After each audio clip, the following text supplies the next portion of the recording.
Hoy día vamos a explicar nuestra tarea número uno, que es de caída libre, la cual comienza así. Un ingeniero está encargado de supervisar y hacer los cálculos previos del transporte de un container que contiene los materiales para la construcción de un edificio, mediante una grúa torre que necesita subir la carga a 35 metros de altura con respecto al suelo para dejar los materiales en el piso de la construcción.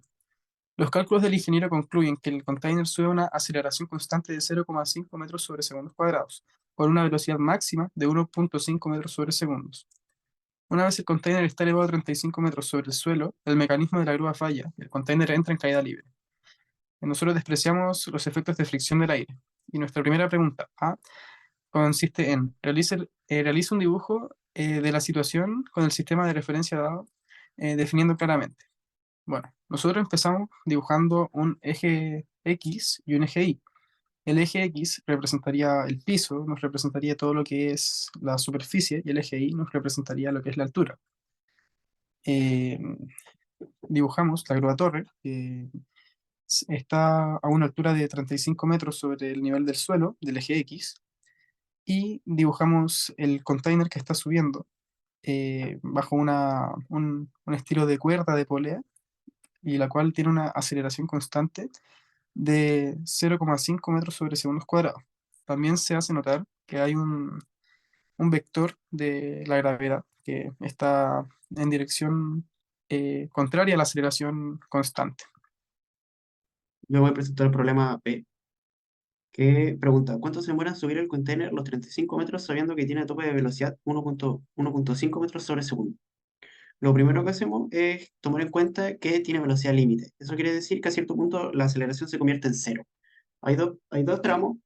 El tramo uno tiene una cierta aceleración y hasta aquí llega un tope y tiene una velocidad constante en el segundo. Eh, para el tramo uno tenemos que calcular primero el tiempo. Con el tiempo vamos a calcular la distancia que recorre en ese tiempo. Primero vamos a calcularlo con la fórmula de velocidad en función del tiempo. Tomamos los datos, los reemplazamos, despejamos la t y nos da que se demora 3 segundos en recorrer el tramo uno. Luego de calcular cuánto se demora, utilizamos la fórmula de posición que nos servirá para calcular los metros que recorre en ese tramo. Al reemplazar los datos, nos da que recorre 2,25 metros en el primer tramo. Luego, esa distancia la reemplazamos en la siguiente fórmula, que es la fórmula de posición, en la cual reemplazamos todos los datos y la aceleración se convierte en cero, ya que ya llegó a su tope de velocidad. La velocidad inicial se convierte en 1,5 porque ya está en movimiento y ya se encuentra a 2,25 metros de altura. Despejamos, reemplazamos y nos da que T2 es igual a 21,83 segundos. Luego, el tiempo que se demoró en el tramo uno y el tramo 2 lo sumamos dándonos como total 24,83 segundos. Y podemos concluir que en esos 35 metros se demoró 24,83 segundos en recorrerlos. Bueno, ahora vamos a ir con la siguiente pregunta, que es la C. Nos pregunta la velocidad del container al momento de impacto. Eso quiere decir que es cuando el container, que estaba ya elevado a esos 35 metros, va a caer a la altura del suelo, que son cero. Hay que fijarse bien que usamos la velocidad final elevada al cuadrado. Esto es porque vamos a usar la ecuación de auxiliar. También se puede usar lo que es la ecuación de velocidad en función del tiempo.